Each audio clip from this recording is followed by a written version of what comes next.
Et toi, t'en as pensé quoi? Moi, ce que j'en ai pensé, c'est vrai qu'il y a eu un. Ça a été vraiment un match one, surtout que il y a eu beaucoup d'impact physique et je pense qu'on a un peu, c'est vrai qu'on a un petit peu délaissé le jeu. Et même si je pense que le Maroc a essayé de quand même de poser le ballon et après on a manqué de réalisme devant le but.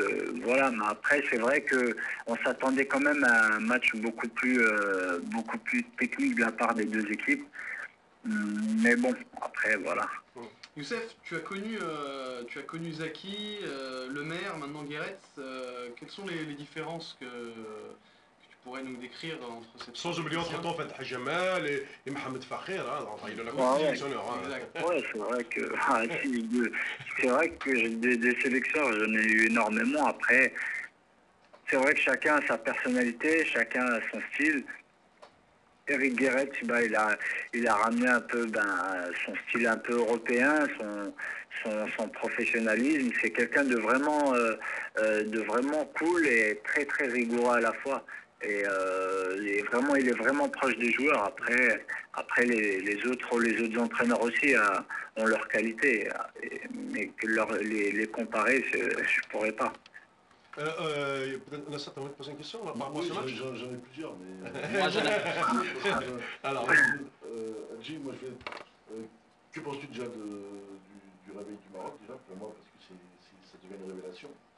Penses-tu que le Maroc est en train de vraiment de se préparer pour devenir un grand d'Afrique? Et moi, je voudrais avoir une question pour toi, Adji, parce que je connais bien ta carrière, je te suis depuis très longtemps. Quand on parle des affaires des quotas et de voir ton parcours, je me dis, est-ce que tu penses que le fait d'avoir joué pour le Maroc dans ta carrière a été pas plus préjudiciable, mais tu aurais pu avoir quand même des très, très très grands clubs avec toi? Parce que quand je te vois faire ce que tu fais à Nancy, et quand je vois ce qu'il y a au PSG, quand je vois ce qu'il y a à Marseille, des fois j'ai envie de rigoler. Alors moi je me pose des questions. Déjà, d'une, le Maroc, comment tu la vois, cette équipe qui est en train d'émerger, avec une pression qui va être énorme à Marrakech sur vos épaules. Et la deuxième, toi, ton parcours à toi personnellement.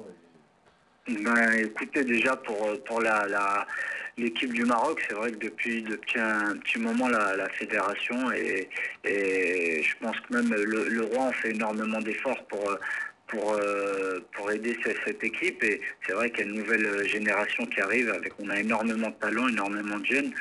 Donc je pense qu'il faudra vraiment compter sur le Maroc à l'avenir. On est une équipe en pleine reconstruction et ça marche avec des anciens qui sont là et avec des jeunes qui arrivent. Et je pense que puis le mélange se fait bien. Donc voilà, après il n'y a que les résultats qui pourront comment dire, nous donner confiance et gagner des titres. En parlant des anciens, Youssef a disputé une finale de Coupe d'Afrique en 2004 avec le Maroc. mais c'est même lui qui a marqué contre l'Algérie. Ouais. Oui, Mais oui, celle de j'ai pas oublié ce 2012, but là, personne ne l'a oublié. Personne Celle de ne l'a oublié. 2012 s'annonce probablement comme une des dernières si jamais le Maroc passe. Est-ce que Ouais. justement, en tant qu'ancien entre guillemets de cette sélection, tu as un discours particulier ou tu as un statut et comment se passe le contact avec les jeunes dont tu parles justement? Bah écoutez, moi c'est vrai qu'avec aussi Karja, Marouane et quelques-uns encore, on leur parle énormément, on leur parle surtout de notre expérience. On a vécu un moment extraordinaire durant cette Coupe d'Afrique 2004. On a vu tout un peuple sortir dans les rues pour venir nous acclamer. Et voilà, la seule chose que je peux leur dire, c'est que vivre des moments comme ça, c'est inoubliable. C'est vraiment des choses qu'on ne vit que très rarement et qu'il faut vraiment se donner les moyens de réussir, de faire quelque chose et qu'au bout, il y a vraiment une énorme récompense. Adji, je veux juste qu'il réponde à ma deuxième question, c'est sur son parcours et le quota et le fait de. L'histoire des quotas, oui. L'histoire d'avoir choisi l'équipe de Maroc. Ouais, mais pour un Hadji, choisir le Maroc, c'est obligatoire. Moi, c'est Ouais. impossible. On peut pas. Même le petit, le neveu qui arrive, là, il n'a pas le choix. Oui, Ouais. mais moi, c'est son avis à lui qui m'intéresse. Parce qu'il est dedans, il est à l'intérieur, il le sait. Non, c'est vrai que moi, ben, quand j'ai commencé assez tôt à Nancy, et je me souviens à l'époque, j'ai eu une sélection pardon, en équipe espoir, et voilà, moi c'était le choix a été vite fait parce qu'il y a mon frère Mousse qui avait fait un truc énorme avec le Maroc, donc j'ai suivi les traces du grand frère. Aujourd'hui, c'est vrai que je le regrette pas du tout, pardon, avec tout ce que j'ai vécu, mais je pense que si j'avais choisi la France, ça aurait peut-être été autre chose. Après voilà, moi, je peux pas être sûr parce qu'on ne sait jamais. T'as pas Mais c'est l'impression vrai qu'on que t'a mis le bâton dans les roues pour avoir choisi le Maroc au lieu de la France? non, je pense pas, parce qu'à l'époque, ça parlait moins, ça parlait beaucoup moins qu'aujourd'hui. Et que c'est vrai, quand j'entends ces histoires de quotas, même si je me dis que ça, je le savais, on le savait très bien, mais je me disais, moi, personnellement, dans ma tête, que voilà, j'espère juste que ça va changer, parce qu'on a tous vécu des choses. Et malheureusement, je pensais que les choses allaient changer, que les mentalités allaient changer. Aujourd'hui, on se retrouve en 2011 et c'est toujours rien n'a changé. C'est ça qui me fait énormément de la peine parce que il y a encore des joueurs qui vont arriver et qui vont souffrir de ça. Tu sais qu'on a vu les dures images de l'agression de Carcela. Ouais, ça nous a tous choqués. Hein. Est-ce que tu as eu des nouvelles? Comment il se porte? Est-ce que son état va mieux?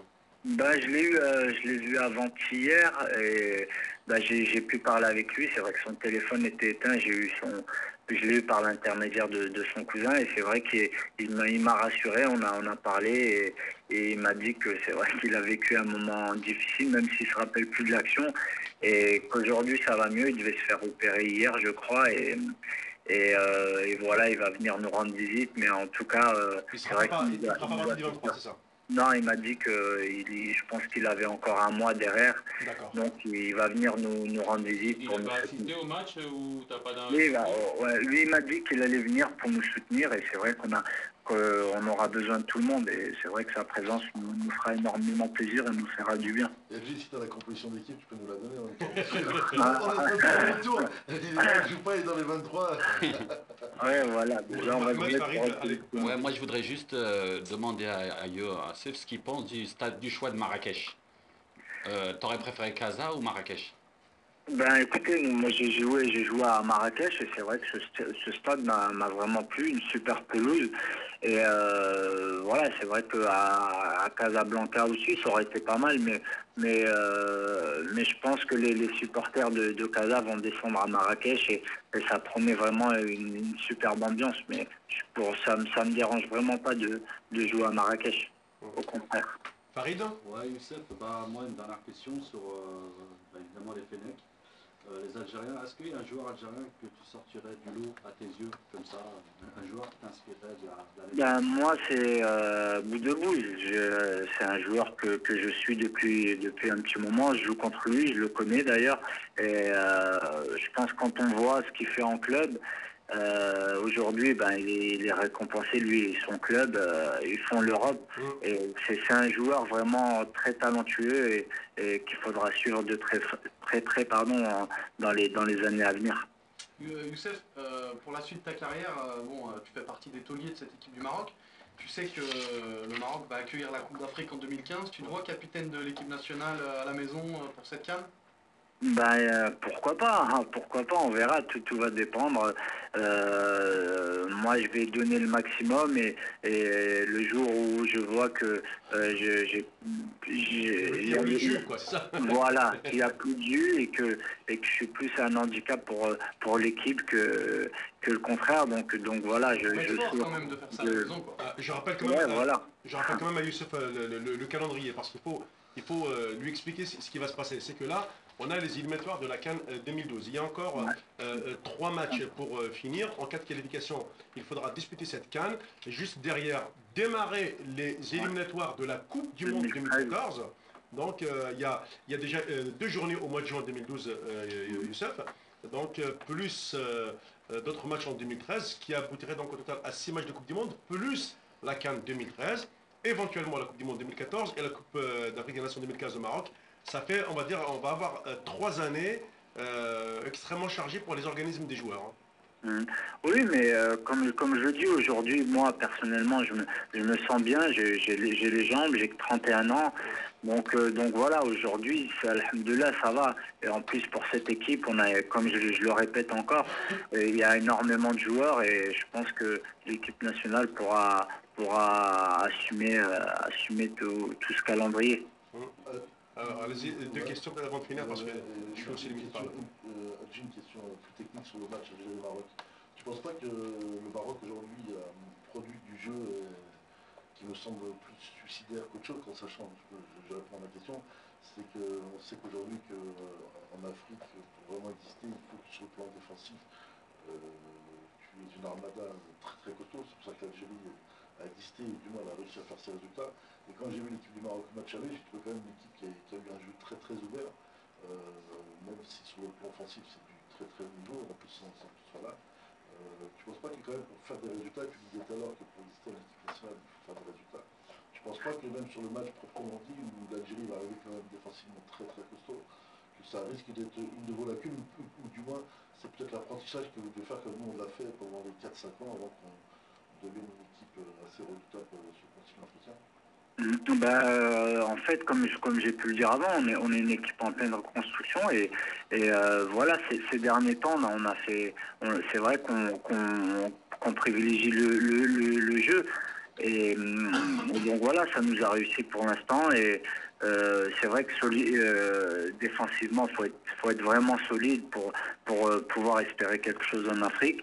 Et en plus, les joueurs, on les a. Donc voilà. Et je pense que le coach, il pense. Et donc voilà, je pense on va pas aller comme ça à l'abordage. Non, au contraire, on sait qu'on peut faire quelque chose, mais avant tout, c'est vrai qu'il faut être solide. Mais si on peut faire les deux, ce serait l'idéal. Nazim? J'aimerais revenir sur le choix du stade. On a parlé du stade de Marrakech. On sait que, on va dire, l'un des enjeux, enfin un des atouts de ce match-là, ça va être aussi l'affluence du public. On sait aussi que la sélection marocaine a été, entre guillemets, boudée par son public lors des dernières éliminatoires de Coupe du Monde. Est-ce qu'il n'y a pas une pression par rapport à ça? Est-ce que le public ne risque pas d'être, on va dire, un peu dur envers vous si jamais le résultat ne se fait pas rapidement? Le public, je pense que ça a toujours été le même. C'est un public de connaisseurs. Donc voilà, ils aiment le beau football et ils aiment surtout qu'on mouille le maillot. Et c'est vrai que nous maintenant, on sait à quoi s'attendre. On va vouloir de nous qu'on se batte sur le terrain et on l'a montré à plusieurs reprises que là-dessus on peut le faire et à partir de là je pense que le public pourra que nous soutenir. Est-ce que vous avez perçu, on va dire, un changement par rapport à ce public qui vous a, on va dire, hué lors des dernières éliminatoires? Est-ce que vous sentez un retour de ce public? Oui, bien sûr, la différence se fait voir. Forcément, quand on revient, on a une nouvelle équipe jeune et on réussit à faire de bons résultats à domicile ou à l'extérieur. C'est vrai que le public est beaucoup plus derrière nous parce que c'est vrai que le Maroc est passé par une période très difficile et aujourd'hui, cette équipe commence à revivre et à redonner du plaisir à son public. Merci Youssef pour votre gentillesse et surtout vraiment d'avoir été disponible pour répondre à nos questions. Et puis donc rendez-vous tous le samedi 4 juin à Marrakech. Ok, Inch'Allah.